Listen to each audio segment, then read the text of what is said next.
have a collection of things I want to share with you. 5 things in particular.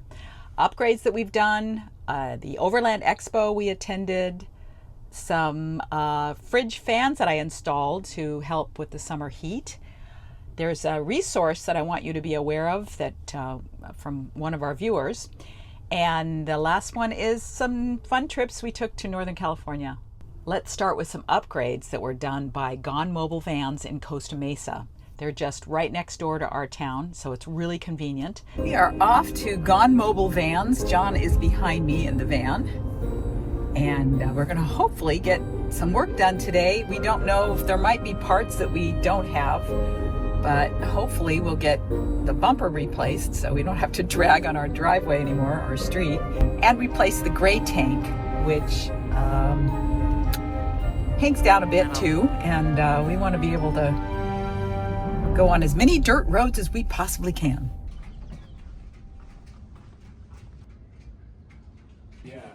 And while we were there, one of our viewers came by on his rad bicycle.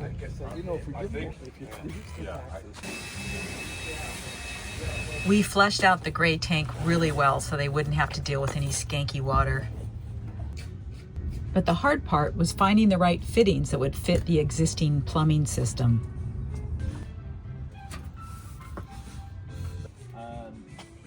You want to do these first, and then leave. Old bumper and new bumper. That's awesome.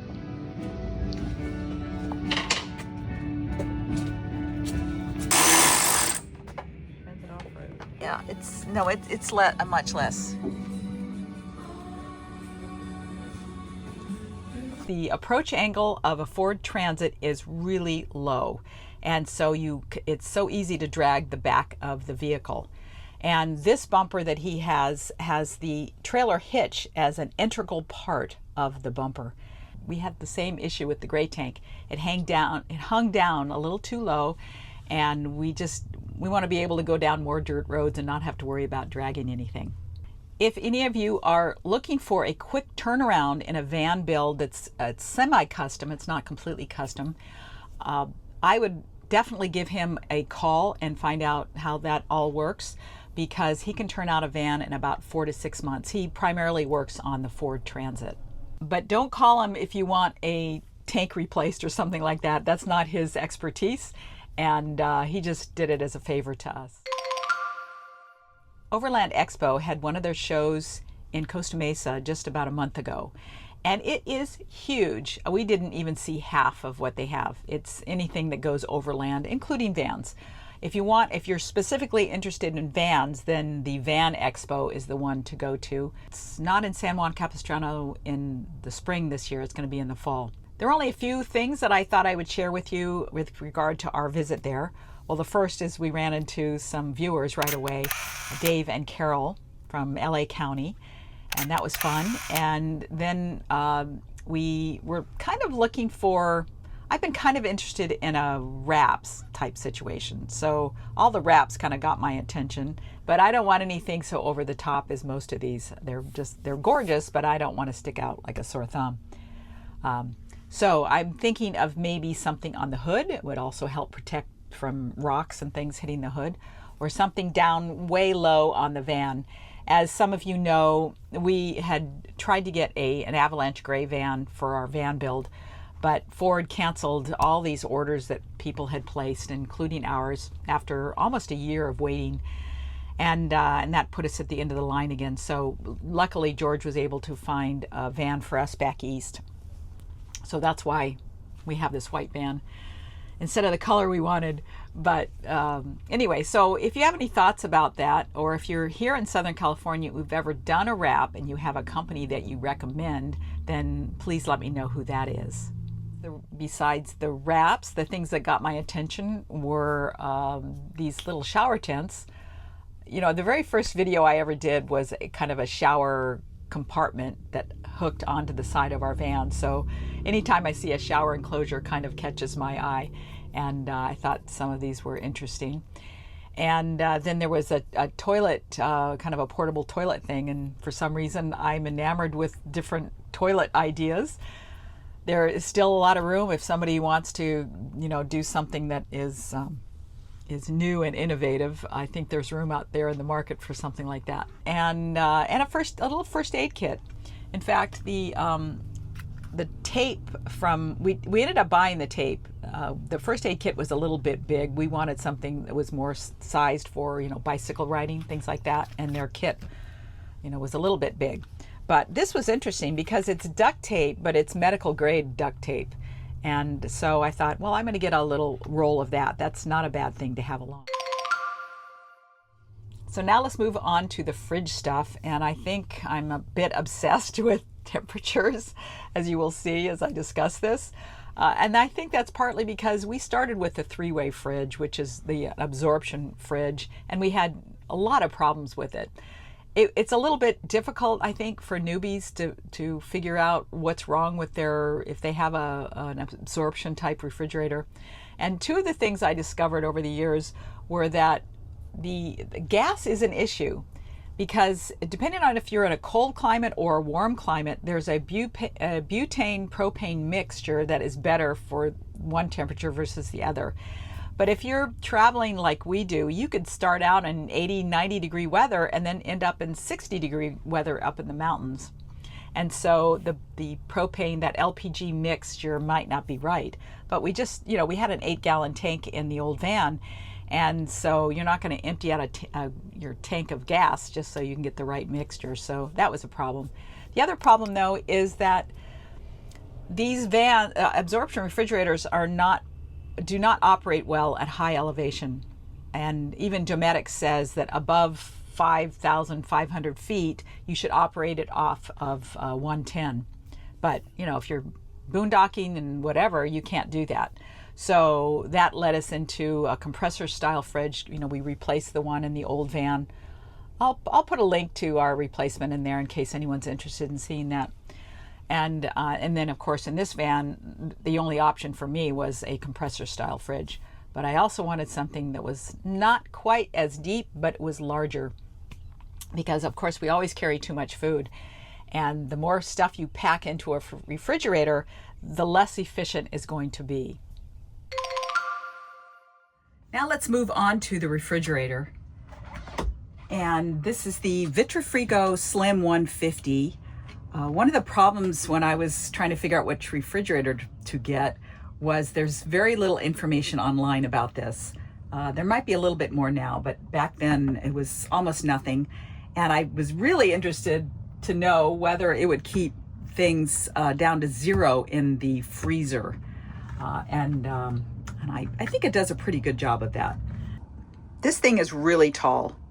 Down at the bottom is the drawer that holds nice tall bottles or milk, things like that.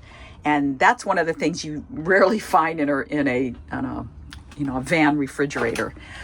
And the inside is very narrow, and it's pretty shallow, although I don't think it's more shallow than most refrigerators. And then the freezer is on the top. A lot of people think that the bottom is the freezer. That's the freezer. I like this because the door is nicely insulated. The isotherm that we had in our old van, it just had an aluminum flap that went up like this. And it had a magnet, so it was supposed to stick when you were loading things, but it never stuck. It was always flapping down. So I really like this freezer section. The shelves are all adjustable, but being so tall, you can have issues with the temperature, kind of having, 40 degrees throughout the whole unit. And so I've added 2 fans. These are computer gaming type fans. This came as a 2-pack. Well, they're connected. And then I ran the cord around here and I plug it into a plug right here. So I put one down there so it helps to circulate air for that bottom drawer, and then one at the top, because this is the area that will freeze it because it's so close to the freezer. This area will easily freeze if you're not careful. And it's really important to monitor a refrigerator because the temperature varies so much during the day. And you quite often, at nighttime, I will turn the temperature down, and then during the day, I'll turn it up. And I wanted to make sure we didn't have any issues. So I have a thermometer here, and a thermometer down here, right in, I don't know if you can see that, right down there. And then I also have another thermometer, a different style right there. This is the, what's this called? This is the Govee. I really like these. I have a link. I'll put the link down below. But these are great thermometers, and they're Bluetooth to your telephone, whereas these are go over here to this panel. And so I have the two fridge. I have one in the rear of the van, and then one is the interior temperature of the van. So I'm back here in the garage. It's nice that you can actually sit up in it. And I'm going to try to install a fan to help vent the compressor. Now, it's really tight back there. I wish there was just a little bit more room around it, because when we were at the Overland Expo a few weeks ago, I talked to a guy that they sell components for van conversions and, that sort of thing. And he said that the biggest issue is air circulation when you can't get the temperature right on the inside. And I don't know if there's enough air circulation around this. It is open to this big space back here. But I thought, well, there's no harm in trying to add a little bit more circulation, especially since it's kind of stuck into this little, box almost.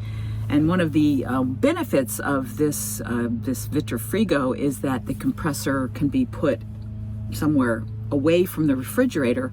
However, George said that it was he didn't want to run the risk of bending the pipe, the pipe that goes to the refrigerator. I think it's copper or something like that. So that's why it didn't get moved someplace else. But I bought a fan. I bought an exhaust fan. Looks like this.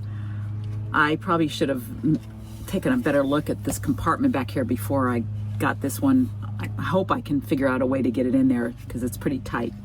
But the cord isn't quite long enough to go back to this little charging area that George gave us. So I bought an extension cord. There it is.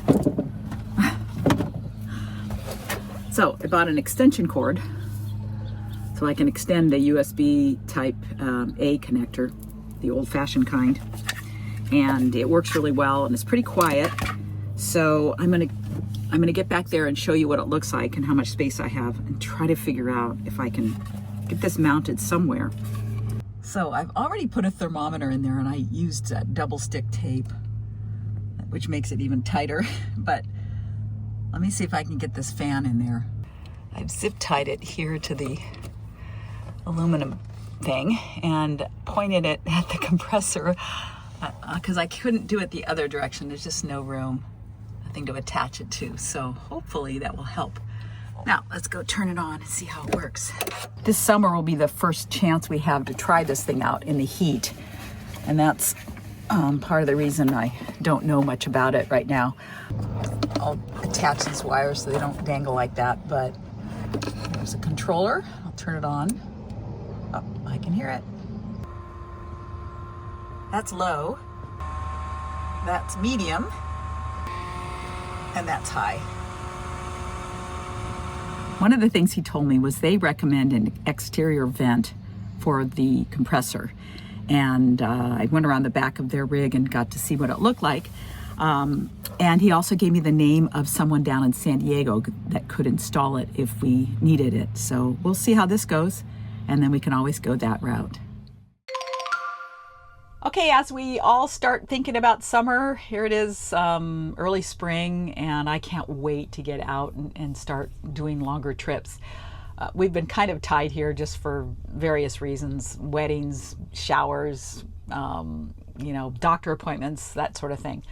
But I'm looking forward to that. And as you are looking for campgrounds, I want to make sure you are aware of one of our viewers who has a channel. It's called Travel Big, Live Small. I always get it backwards. It's Travel Small, Live Big. Her name is Heather. Heather, for many, many years, has been reviewing campgrounds. And she put together a map with hot links. So if you look at the map and you hit on one of the one of the icons, it'll take you right to the video review of the campground, and it might help you decide if you want to stay someplace or not.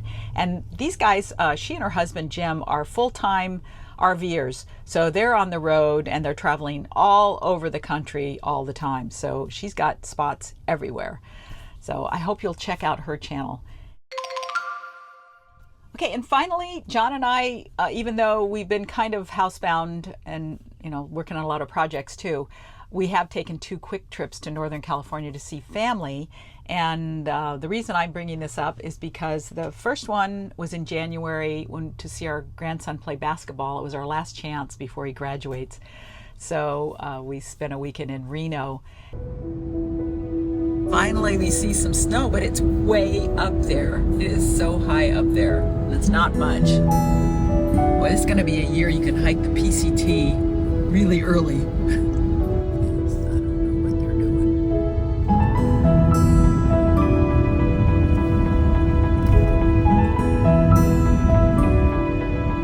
There's an unobstructed view.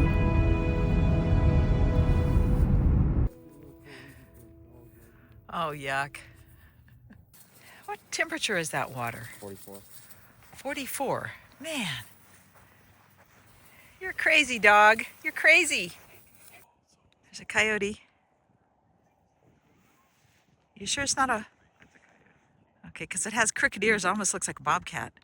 And one of the things we did was go on this really great river walk that they have in Reno. So if you're ever passing through that area, it's just a beautiful area. So if you want to get some steps in, that's a really great place to do it. And the very little snow in January, we were all very concerned we're not going to have enough rain this year or snow. And fortunately, last week when we were up there to babysit our younger grandson, there was much, much more snow, and that was awesome to see. We didn't do any... Did we do any hikes? I don't think so. No, we just mostly enjoyed the family. This trail goes all the way from Truckee down to Tracy. No, to Pyramid Lake. Yeah. Wow.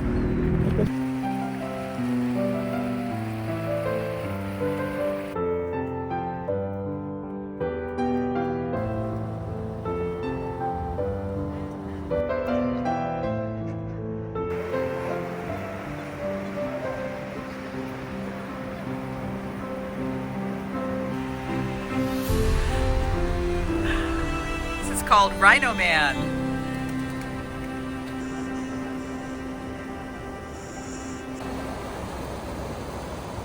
The high water mark. 1997. Wow. Yep, I would assume, yeah, a lot of those houses down there probably flooded out.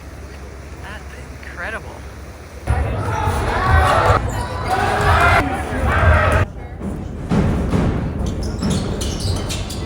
Ever been to Costco when every single bay is wide open?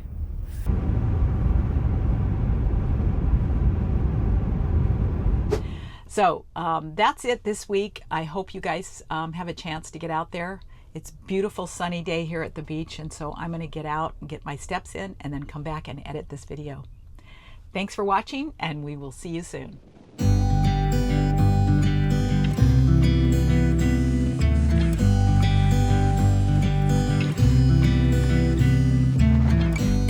Never rains in California. The sun is always shining bright. People are smiling, making plans, hiding behind their shades, and you're doing the same.